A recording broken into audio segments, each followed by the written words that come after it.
بدلے میں تم سے اتنی ہی مقدار میں تمہارا مال یا جنس خرید لے گا اور اس پر کوئی نقدی باقی نہ رہے گی،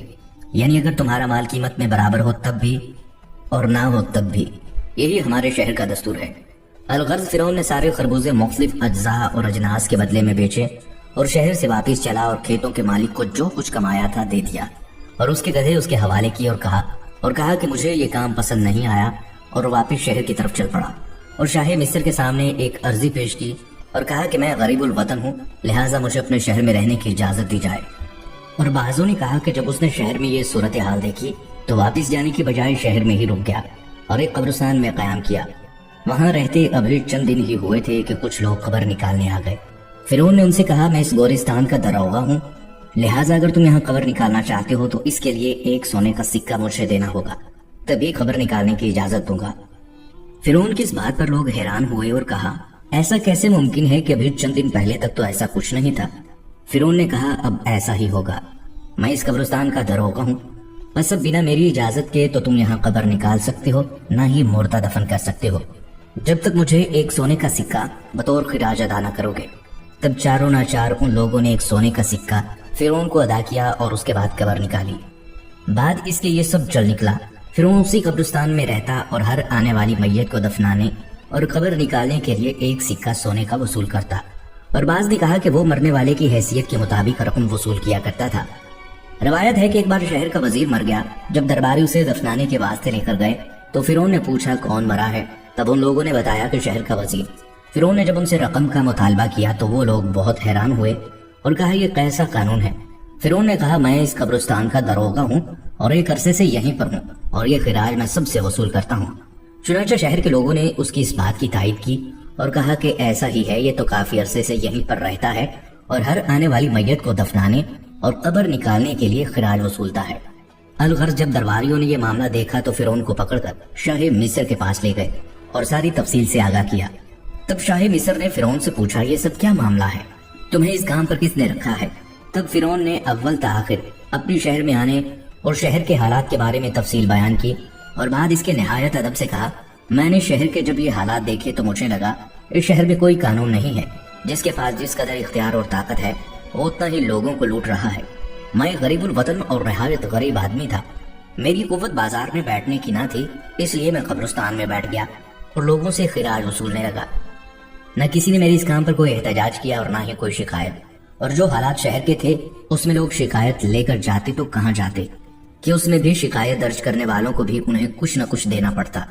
اس لیے لوگوں نے کم دے لینا مناسب خیال کیا۔ چنانچہ بادشاہ نے فرعون کی گفتگو سے اسے ایک دانا اور دور اندیش فرد خیال کیا اور اس سے پوچھا کہ تم اس شہر کے حالات کو بہتر بنا سکتے ہو اگر تمہیں اس کا اختیار دیا جائے۔ فرعون نے اس بات کی حامی بھر لی اور کہا اگر ایسا ہو جائے اور مجھے صاحب اختیار بنا دیا جائے تو میں شہر مصر کو ان سارے فتنوں سے صاف کر دوں گا۔ الغرض شاہ مصر نے فرعون کو مرنے والے وزیر کی جگہ پر مامور کیا اور تمام اختیار شہر فرعون کو دے دیے۔ چنانچہ فرعون نے مصر کا وزیر مقرر ہوتے ہی حامان کو اپنے پاس بلوا لیا اور اسے اپنا ساتھی مقرر کیا۔ اس کے بعد جو خراج شاہی سپاہی اور دربان وغیرہ دکانداروں اور عام رعایا سے وصولتے تھے سب بند کیا۔ اس کے بعد اعلان کیا کہ کسی بھی شخص کو کوئی شکایت ہو تو وہ میرے دربار میں حاضر ہو سکتا ہے، ہر شخص کی فریاد بلا تفریق سنی جائے گی اور اسے انصاف دیا جائے گا۔ فرعون کے اس فیصلے سے شہر کے دکاندار اور تاجر سب خوش ہوئے کہ ایک اضافی خراج اور رشوت دینے سے ان کی جان چھوٹ گئی۔ اب انہیں اپنے مال پر فائدہ ہوتا نظر آنے لگا، اس لیے لوگوں کے دلوں میں فرعون کے لیے عزت اور احترام اور محبت پیدا ہو گئی۔ تب فرعون نے حامان سے کہا میں چاہتا ہوں اہل مصر مجھ سے اور بھی زیادہ محبت کریں اور میری عزت لوگوں کی نظر میں اور بڑھ جائے، شہر کے لوگ مجھے نعوذ باللہ درجہ خدا کے برابر سمجھیں اور میں دعویٰ خدائی کا کر سکوں اور لوگ مجھے پوجیں۔ تب حامان ملعون نے کہا ایسا بھی ممکن نہیں، اگر تو ایسا چاہتا ہے تو آہستہ آہستہ خلقت شہر کو اپنے ہاتھ میں لا، تاکہ جب تو دعویٰ خدائی کا کرے تو زیادہ تر لوگ تیری طرفداری کرنے والے ہوں۔ تب فرعون ملعون نے کہا ایسی کیا تدبیر ہو سکتی ہے کہ شہر کے سب لوگ ابھی تک یوسف بن یعقوب علیہ السلام کے دین پر مستحکم ہیں، میں کس طرح انہیں اس طرف لا سکتا ہوں؟ چنانچہ اس بارے میں مل کر کوئی تدبیر کرنے لگے۔ چنانچہ انہوں نے ایک فیصلہ کیا۔ فرعون شاہ مصر کے پاس گیا اور کہا میں چاہتا ہوں رعایا پر 1 سال کا ٹیکس جو ان کے مال پر وصول کیا جاتا ہے معاف کر دیا جائے، اور وہ سارا جتنا 1 سال کا بنے گا وہ میں اپنی طرف سے شاہی خزانے میں جمع کروانے کو تیار ہوں۔ بادشاہ فرعون کی حکمت و دانائی اور امور وزارت سے بڑا خوش تھا، لہٰذا اس نے کہا میں نہیں چاہتا کہ تمہارا نقصان ہو اور میرا نفع ہو،